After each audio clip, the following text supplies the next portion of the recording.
The Manosque stage of Tour de Provence has always produced some pretty good racing. Last year, Mads Pedersen went like 1v10 on this stage. Good weather today, though. It was really rainy last year. Sam Bennett was leading GC after winning the first sprint, so Pedersen had some distance to make up. He couldn't just go for a sprint either, because if Bennett took some bonies behind him, he wouldn't take the GC lead. But this has a 6k, 5% climb, about 25k's from the finish. And I'm battling today. You know, a few Valentine's celebrations last night, straight into a 3-hour absolute smash fest ride. And I got a headache that is just pounding out of my skull. I don't even know who was in the breakaway, but Bahrain, with 54k's to go, they had a plan to open this race up. They don't have the best bunch sprinter. They do have the descending demon known as Matej Mohoric, and I don't know who it was that split it in front of him, whether it was the Roman Ermakov, young guy. But anyway, they get a gap, those two going crazy on this descent with the filtered light, twisty leaf litter on it, and Pedersen has to close this himself. Ackerman goes with him as well as a Cofidis. And yeah, Pedersen's happy to roll through. Why not? Group of 5. He's the quickest, well, actually might not be the quickest sprinter compared to Ackerman, but looking good for him there. But no one else relays. Decathlon are chasing all out, and so it all comes back together. And as we're getting to some of the hills, Arkea B&B hotels are trying to launch the Little Red Fire Truck. Ewan cost you, but we get to the Col de l'Air de Masco. As I said, 6k's 5%. Vercher was the last of the breakaway to make it. And Trek, they just want, I think their plan was create a group of 20, 25, drop Bennett, and then Pedersen will just win the sprint and take the GC lead. At the finish, it's an uphill sprint in Manosque, which he's won before. Or how about when Sander de Pestel looks at Bauke Mollema, when Mollema's pulled so strongly, Pedersen just attacks, because it was a group of, it ain't a group of 25 anymore, it was splintered all over the place. So Pedersen goes big ring sort of climbing. De Pestel, yeah, he made a mistake there where he should have been more conscious of who was the main threat. He was trying to block so Bennett could come back for Decathlon, and now it was all on.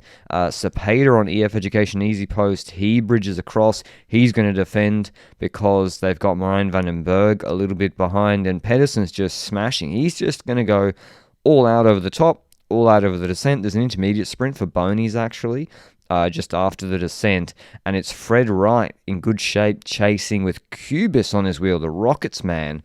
Incredible early races from him for the Rockets. Mohoric in the group as well. So Bahrain got 2, but Schoens is there as well. So Schoens is defending.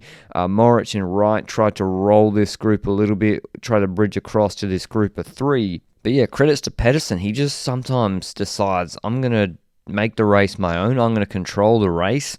Backs his ability, and in particular on a parkour like this, he is just way stronger than a lot of these other riders. And you'll see this on the descent coming up, actually.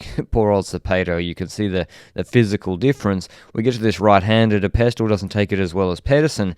Pedersen's aware. He looks back, sees that they're on a gap. Now he's dropping, 1,300 watt bombs out of this corner. I mean, Cepeda, he's never sniffed 1,000 watts in his life. So he's now putting these guys under pressure who aren't collaborating with him on the descent. But then they get to the flat section. He can't just ride to the whole 23k's for half an hour with De Pestel, who's a decent rider, in his wheel.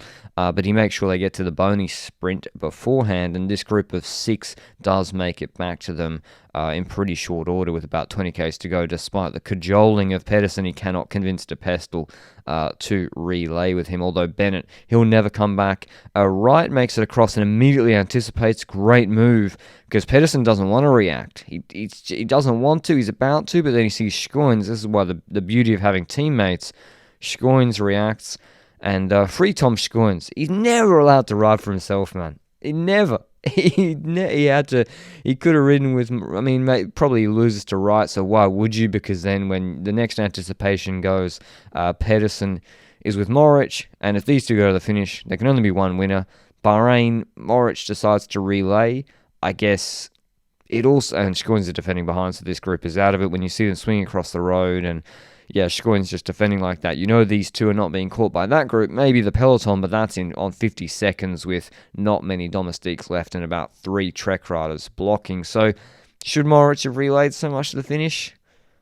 Probably, because it secures, I guess, the top 3 on GC.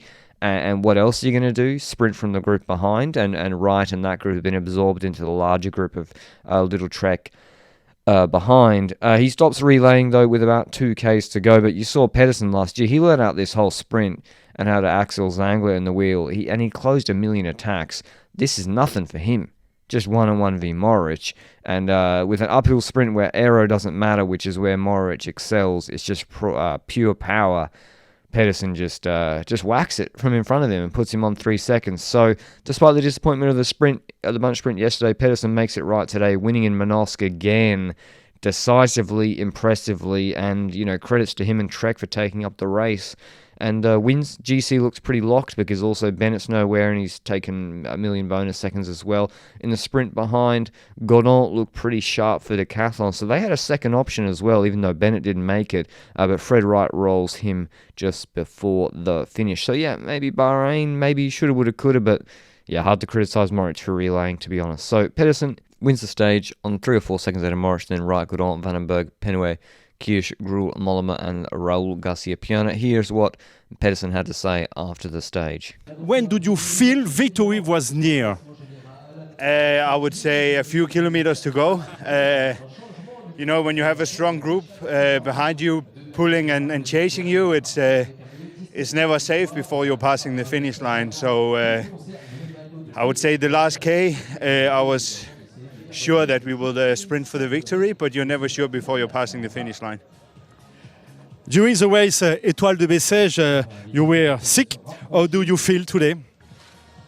Pretty good. I knew I'm in a good shape, and yeah, it was a nice feeling today. And I know this stage fits me really well with the climb, 20 Ks to go. So it was our plan to go really hard and try to be a small group on the top. So yeah, plan succeed, and we are really happy now. We got what we came for, and there was at least one stage victory. In terms of GC, Pedersen's got this race locked up. It's a flat sprint tomorrow, even if there's crosswinds. Little Trek have got the strongest rouleur squad in the race, so they'll be the ones causing problems in crosswinds. What else could change in terms of GC? Kubis, if he takes some bonus seconds, could go onto the podium ahead of Wright if he comes top 3 in the sprint again. Look out for that tomorrow. Hope you enjoyed the video, and I'll see you with a recap then. Ciao.